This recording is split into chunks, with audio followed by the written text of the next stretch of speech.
Hey everybody. Okay, so this is going to be my last Preptober video when I talk about like how to write a novel or parts of a novel or that kind of stuff. Instead, I will have one more Preptober video on next Monday. And it will actually be more about what I'm going to be doing on Wednesday for the kickoff for NaNoWriMo. So, yeah, this will be my last video talking really about like stuff to create a novel or stuff that is in a novel. So, okay, it says that somebody's watching. I don't know who, but hello and welcome. If you're there, let me know who you are. You can just comment. I like telling people hi, so if you ever join one of my videos and are watching, please feel free to leave a comment and I will give you a shout out, because it doesn't just tell me who's watching, it tells me that I have one person watching, but it doesn't say who it is. So anyway, hi, whoever you are. So today's going to be mostly about theme and really easy ways to, oh, hi Ashley. That's another thing, is the comments are really delayed. So if it takes me a little while to tell you hi, don't feel like I'm ignoring you. I'm not. They're just delayed. So, hi, Ashley. Where was I? Oh, we were talking about theme, and how to be writing theme into stories, and how to just real easy, simple ways to get theme put into your stories. And this, I feel like my lighting keeps changing from like orange to blue. Is it doing that for you, Ashley? Can you tell me if it is? Because I don't know why it's doing it. Maybe it's because I'm wearing green. I know sometimes depending on what color I wear, it alters. See, now it looks like it's staying blue. Anyway, moving on.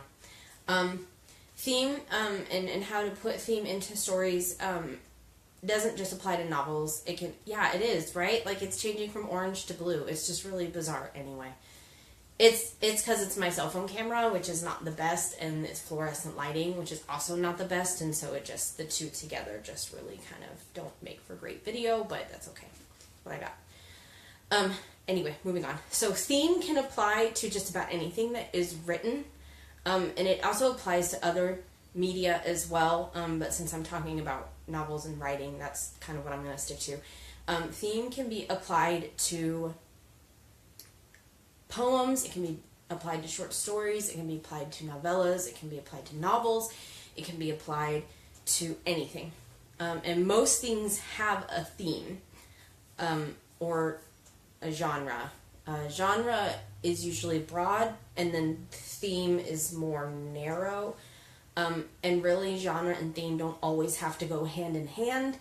They just, a lot of times, they kind of do.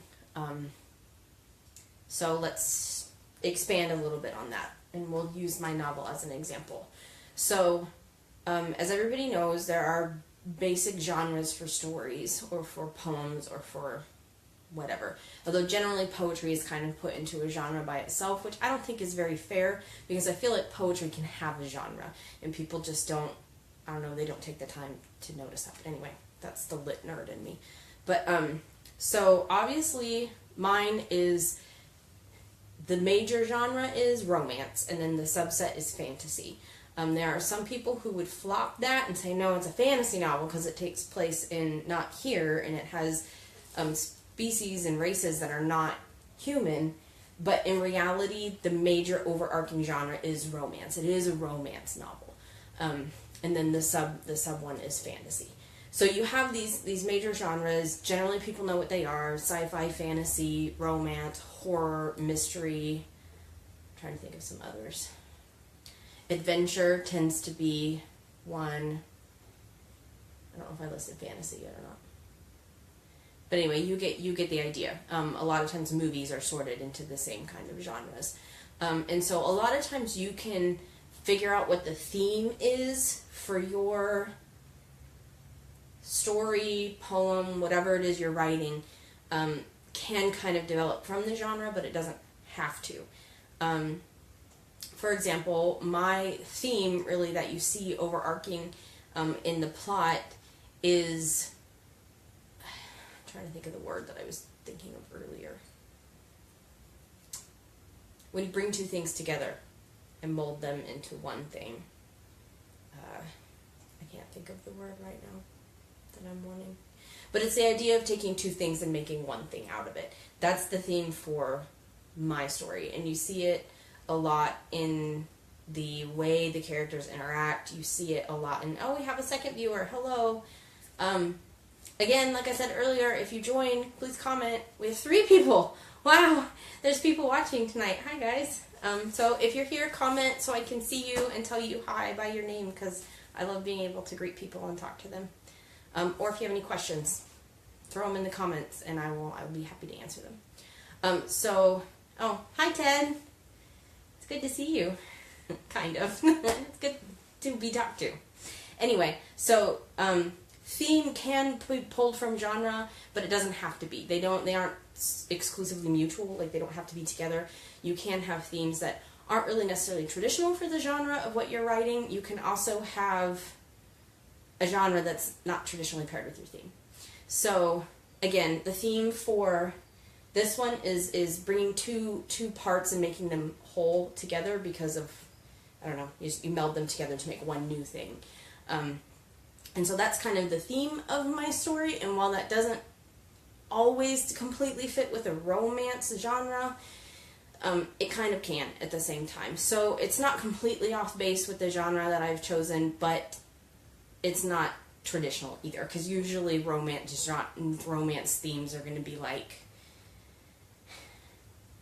I don't know, mushy-gushy and weird like that, or like commitment, or, you know, striving to become whatever. Anyway, but so that's so that's a genre versus theme. And now, so there are easy ways, simple ways to put theme into what you're writing.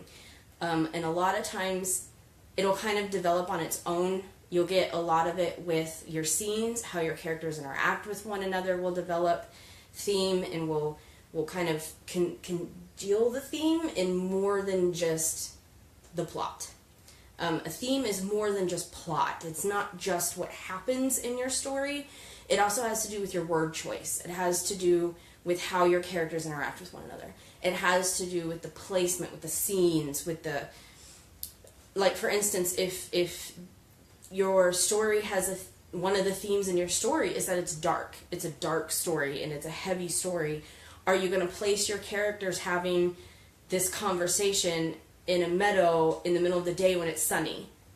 No, they're probably going to be huddled under a street lamp while it's rainy and cold outside, because that's one of the themes in the story that you're telling. And that's the kind of feel that you want to portray. And so oftentimes theme kind of goes along with feel and what you're trying to create for a feeling in your novel. So that's kind of the difference between genre and theme, and a lot of the basic ways you can fit theme into your story are to watch your word usage. Try to explore words that mean the same thing that fit more with your theme. Watch your characters and how they interact with each other. Watch your scenes. You can use all of those little pieces in your story that are outside of the plot to help further your theme. And so that's a little higher level writing stuff, higher than like plot and that kind of thing, but it adds another layer to your story that makes it more cohesive and more whole. So maybe when you're writing a first draft, don't super worry about theme, but when you're going back and you're editing or you're reviewing, then you can start looking more, okay, am I consistent with the theme? Am I consistent with what I'm wanting to make this story feel like? Not just what I'm wanting it to tell, but what does it feel like? So again, that's genre versus theme. So, and then I also wanted to kind of throw in, and I wasn't really sure where to throw it in, so I figured I'd throw it in here as part of this. Just little tips and tricks that I found in writing that help me, and that if you are working on writing, whether you're a first-time writer or you've been writing for forever but you're looking for new tips, if any of these are new, try them out. See if they help you. See if they help you in your other creative endeavors. I know Ashley's here, and I know she does like jewelry making, or she makes pop Funkos, and I know Ted's here, and he is a comic book artist. So, I mean, you guys are creators, although you don't create in the same media as I do. So maybe some of these tricks and themes will help you as well. My biggest one, the biggest thing that I have found that helps me and that really pushes me to think about my story when I'm not writing it, to write more when I am writing and I'm just blocked, but I need to push through and write, is a playlist. And I know that that sounds silly, but I'll get on Spotify or wherever and I'll make a playlist that's specific to what I'm writing. And those songs, again, will have a theme, they'll have a feel, they'll have a, maybe they'll coincide with certain scenes or with certain feelings that characters have, or they just sound. Just the music itself is what I'm wanting that story to have in it. And so I will try to make a playlist that's long as I can, as many songs as I can find, and I'll play it. And a lot of times when I'm writing, I don't really hear the songs because my brain is processing words and writing and all that stuff. But it encourages that other side of your brain that's not being active. So while you are working on whatever you're working on, your brain can also kind of be listening to the music and pick up on the theme of the music and the sounds, and it will help your creative process. That's what I have found. Music is a big one for me. I find that it also helps me at work, which is kind of writing, but it's not the same kind of writing. I found that if I listen to fast-paced music that doesn't have lyrics at work, I get a lot more done. And it's just, I don't know, music pushes me. It's one of my big things. One of the other tips that I have that is specifically for writing, not for much else. Although I guess, Ted, you might use it in comic book making, because writing is part of making a comic. You still have to write stuff. You have a plot and everything.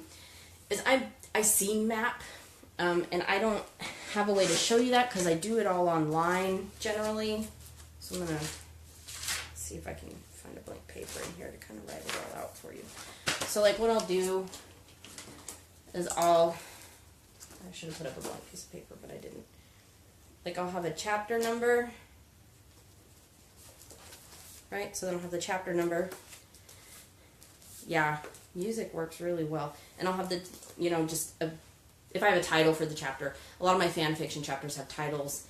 It's just kind of how it is. But, yeah, I figured there'd be lots of writing in the comic process because you are writing a story. You might not be using as many words as writing a novel, but you're still writing a story. It's the same idea. So I'll have the chapter number. If it has a title, I'll write the title. And then usually I block it out by scenes. So I'll have sorry, I have to practice my backwards writing for you guys. So then I'll have a scene number, like that. And then I'll have like a whole little brief synopsis of what is supposed to happen in this scene, who's supposed to be in this scene. If I'm really into that scene, the theme for the scene, and what feel I'm going for in that scene. And so this helps me when I'm writing, and I'll try to do it for the whole story arc, the whole plot arc, and I'll block it out. In each chapter I'll have like 3 to 4 scenes.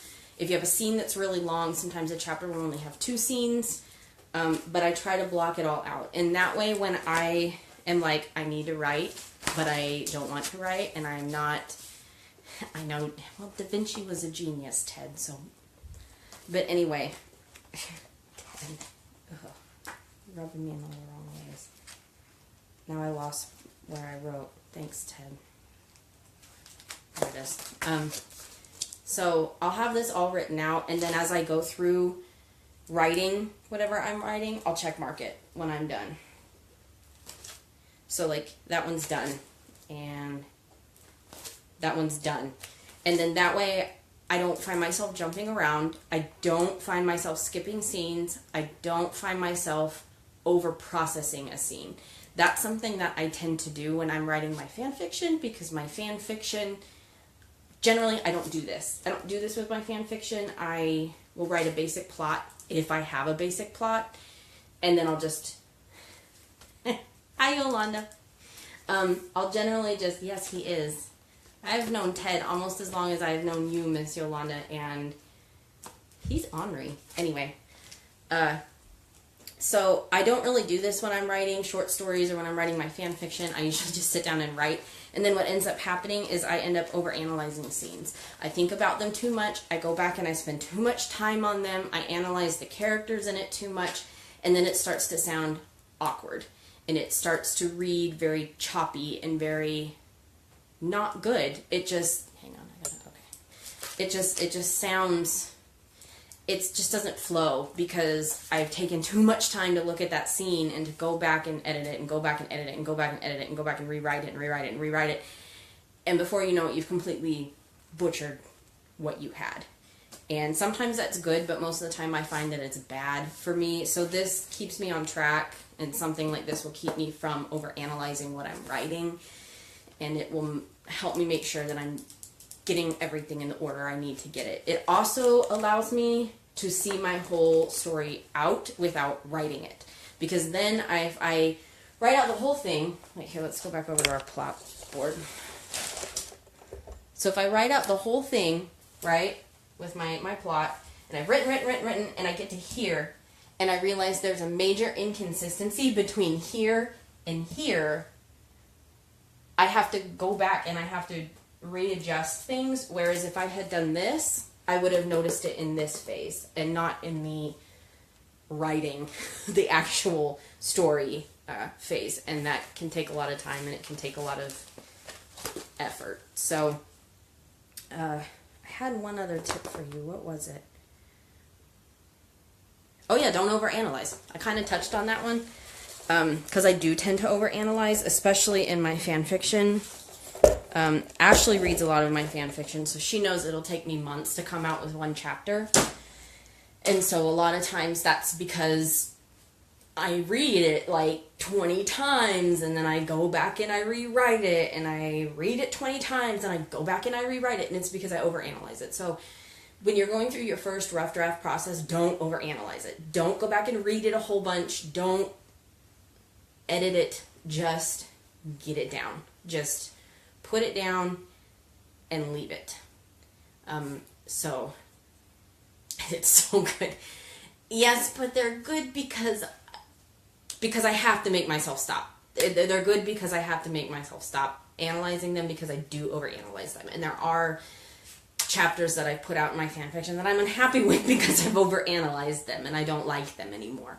But I don't do that a whole lot anymore because like I said, I've done it so much that I force myself to not do it. But I did used to do that a lot. And so if you go back and read some of my older stuff, it's kind of choppy like that, and it's not super great because I just butchered things. But anyway, so those are some of I talked a little bit about the difference between theme and genre and how to help put theme into your stories, just some really basic ideas. I gave you some of my tips for writing.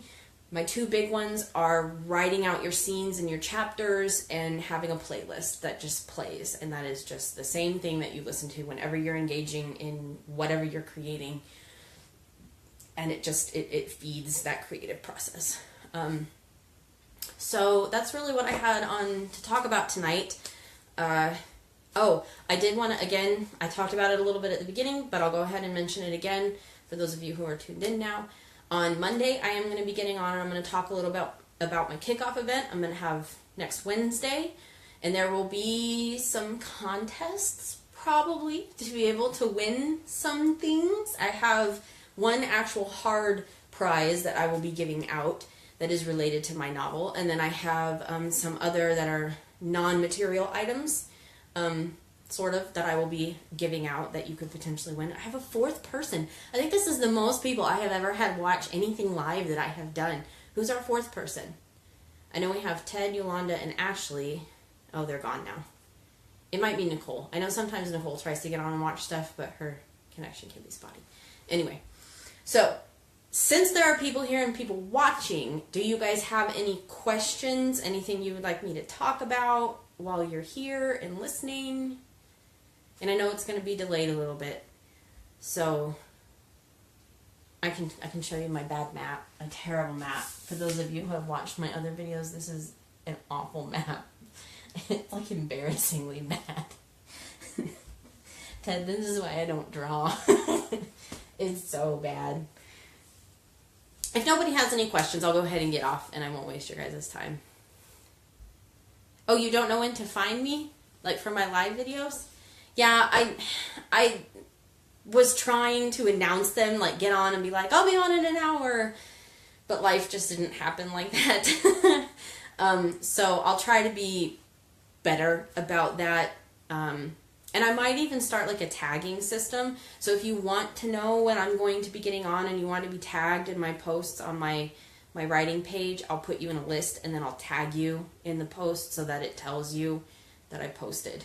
So I'll probably do that for you, Yolanda, so that you can see the posts when I'm going to be on. Since I figure probably a lot of people have that problem. A lot of people don't know when I'm getting on, so it's just... How long does it take you to compile a decent number of songs for your work? It depends on the story, honestly. I would get on my phone and read you some of my playlists. It just depends on the story.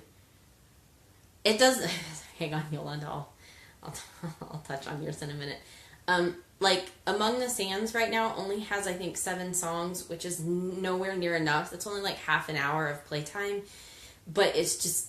I've had trouble finding songs that I really like and that really fit the feel for what I'm doing. And so that one's been hard because it's been like a month of looking for songs that I just can't find. But then like one of my fan fictions, because that's the majority of what I spend my time writing because I'm indulgent, has a list that's like 4 hours long. And I managed to compile that list in like a matter of a couple weeks. So... It just depends on the story. It depends on the feel of the story, what's happening in the story, and what I'm listening to at the time. A lot of times I'll put on like the Release Radar playlist on Spotify for those of you who have Spotify. If you don't have Spotify, I highly suggest it. It's really good. And then I'll just listen to the new songs that I don't know, and oftentimes I'll find ones in there that I put in playlists. Okay, so Yolanda said, would it be rude to say your map looks like a surgical extraction? You're not wrong. You're not wrong. I think it kind of does too. Actually, I have kind of felt when I was looking at it that this whole area over here looks borderline obscene. And I was like, oh no. But it was too late and I'm out of big paper. So that was what you guys got. I'm sorry. It's just kind of what happened. Like I've talked about in my past videos, that's not really what the map is supposed to look like. It looks more like this, which looks less obscene, but still a little obscene. But the fact that it looks obscene is not my fault. It's where the little paper pieces landed. So it's the little paper pieces' fault and fate's fault. But this one looks less obscene. This one just looks... Or like an animal. Like a dumb fish, maybe. It kind of looks like a dumb fish. Any other questions? Anything I could talk about for you guys? Anything you would like to hear about? I don't really know what to talk about anymore. No, I shouldn't say that. I have tons of things I could talk about in regards to this novel and in regards to just... You see a fish, right? Like the tail and the weird little bottom fins, and like this is his derpy head. I see a fish. It kind of looks like a fish. Or maybe like another little fin here. Anyway. Yeah, I could talk for hours about writing or about my stories in general or about this one, as you guys noticed, having seen my 20-minute long video where I just talk about plotting the whole time. That one was kind of embarrassing. I did not mean for it to be that long. Anyway, anything else for anybody? Any comments? Now I need to go back to the beginning and watch the rest. Oh, yeah, you'll have to go back to the beginning of the video and watch all of it. This is probably going to end up being a fairly long one since I've been talking with people. But since you came in part of the way through, you don't need to watch all of it. You'll just have to watch up to where you joined, which isn't bad. Sometimes I go back and I rewatch my videos after I've posted them just to analyze myself because I'm a sadist. No, I'm a masochist. I'm a masochist. And I'm like, oh God, my voice. And it's painful to listen to myself talk. But I feel like that's normal for people. Anyway. So, if no one has anything else, I'm going to go ahead and get off. If you do have anything, you feel free to message me if you want to talk more about the creative process, whatever your creative process is and whatever you create. Or if you want to talk about whatever. Again, I'll have a contest next week and you could win some things. So be around for that. Like I said, I have one hard thing. Oh, thanks. I love my shirt too. Thanks. Good. Sometimes I watch these and I'm like, oh God, I'm a disaster. But anyway. So, Yeah. So come back next week and we will have contests. Wednesday, I will probably try to get on around 7 o'clock just so that you can maybe, if you want to be here, to try to win some of the stuff. You know what? You guys tuned in for a video. I'm going to message you guys what it is that the contests are for. There's Ashley, Yolanda, and Ted. I'll message you guys and tell you what you could potentially win for the contest, and you'll see if you guys are interested in trying to be here for Wednesday. So if there's nothing else, I'm going to go ahead and go. I hope you guys have a wonderful evening. Thanks for tuning in, and I appreciate you getting on. You're the first ones who have really been on to watch me do stuff. So I hope y'all have a wonderful night. Bye.